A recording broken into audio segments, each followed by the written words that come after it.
He hasn't looked good against, Aljamain Sterling. I'd say he looked all right against Sean O'Malley, but if you're losing to Sean O'Malley and Aljamain Sterling, I think that, the tables might be switching. I think the new is in and the old is coming out very fast. Woo! Welcome back to the Kevin Hoops Show. What's going on, ladies and gentlemen? I am your host, Kevin Hoops. I said that backwards, but that's how we're doing things today. If you guys are new here, don't be afraid to hit that subscribe button. I'd really appreciate it. Now, first things first, we are talking about Petr Yan versus Merab Dvalishvili. I'm just not even going to attempt it. I know I'm going to butcher it, but I'm just going to pronounce his name as Merab. I'm pretty sure I got that part right. Now, in this matchup, I think it's pretty good for Petr Yan. He's facing someone similar in age. He's got a somewhat decent record. He only has one less win than Petr Yan, so I think it's a pretty even matchup overall. I don't think he has the experience as compared to Petr Yan in the way that Petr Yan has went 5 rounds multiple times. He's had those big high pressure fights, and he's been in there with younger guys most of the time. This Merab guy might have been in there with people more his age, people that might have even been older than him when he was coming up,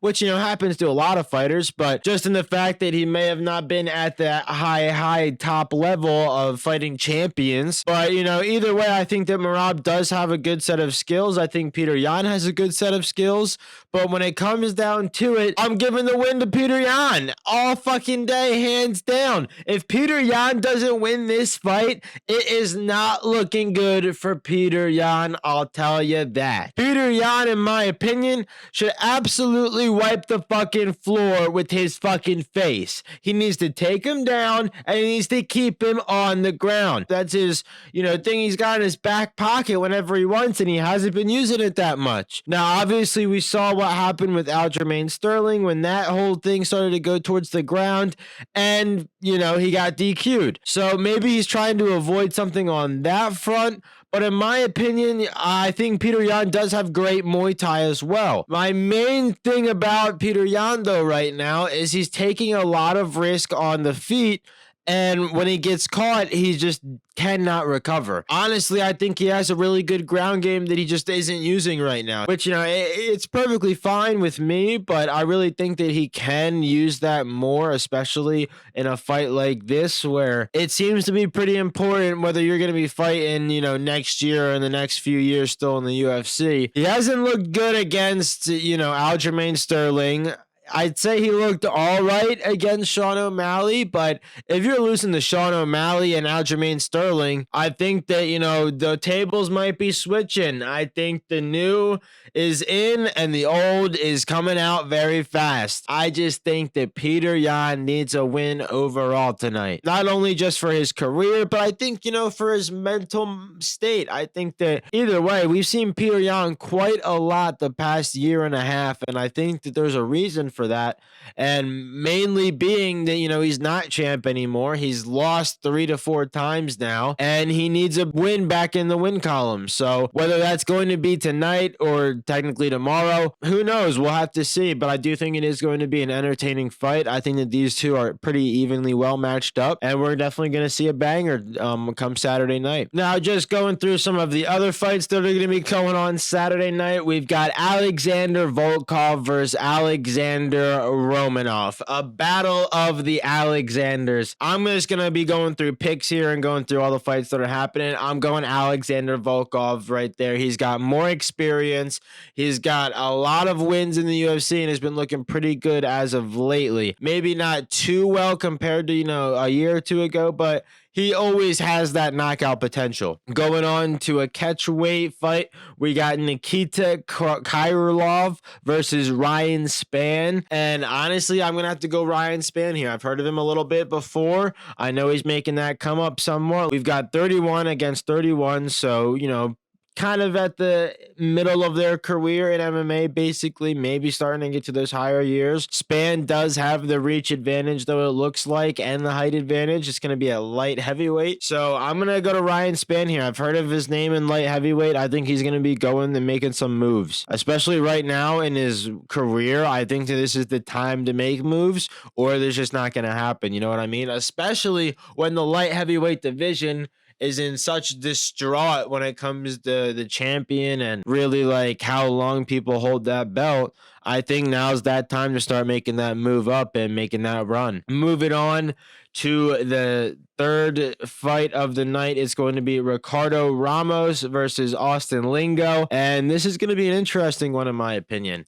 This is another kind of evenly matched up fight at 145. Even the reach advantage only goes for 2 inches. When it comes to height, these guys are evenly height. Now, I know, height in the UFC can go, a little one-sided sometimes, but I do think that this is going to be a little harder one to pick. This might be, a potential fight of the night, might be a potential, performance of the night. We will have to see, but I'm just kind of leaning towards Ricardo Ramos right now.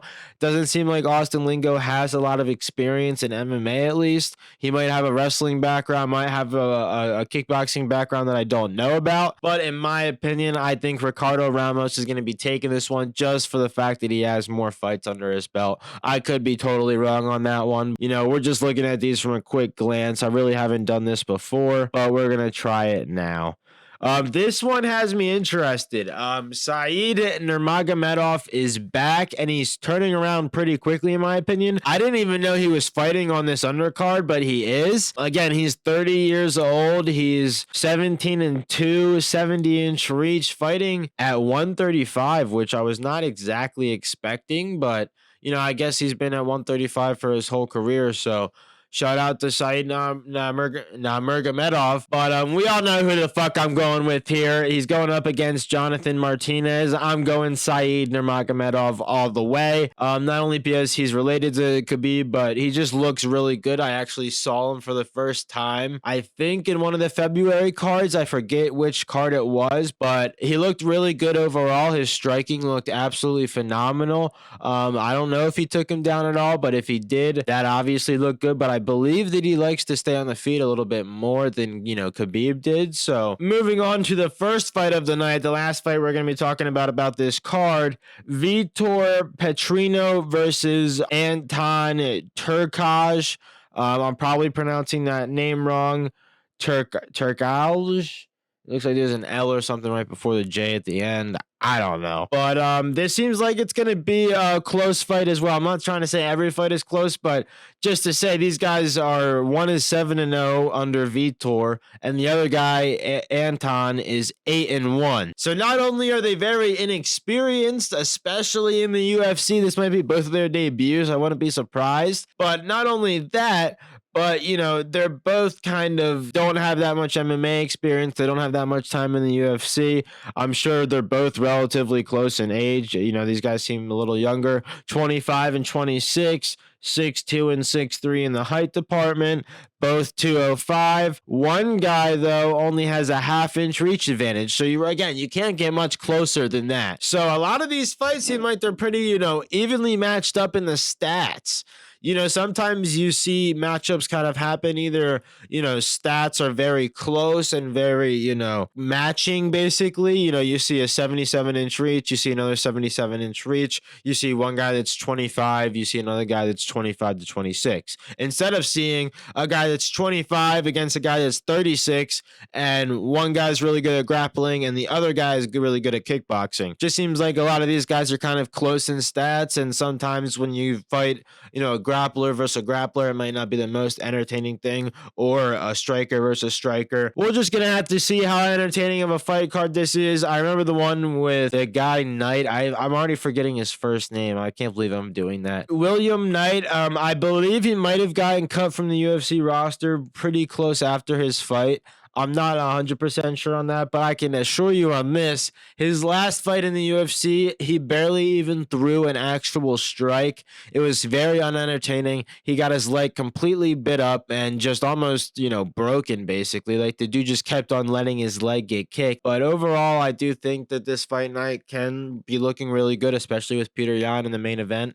So it's going to be exciting. I also want to mention, depending on where this video is in time, Kron Gracie is back and in action, ladies and gentlemen. He's going to be fighting May 6th against Charles Jourdain. I think that's how you pronounce his last name. He's 13-6 in the UFC. He's 27. Kron Gracie is 34. Obviously, Kron Gracie has a lot of experience in martial arts in general.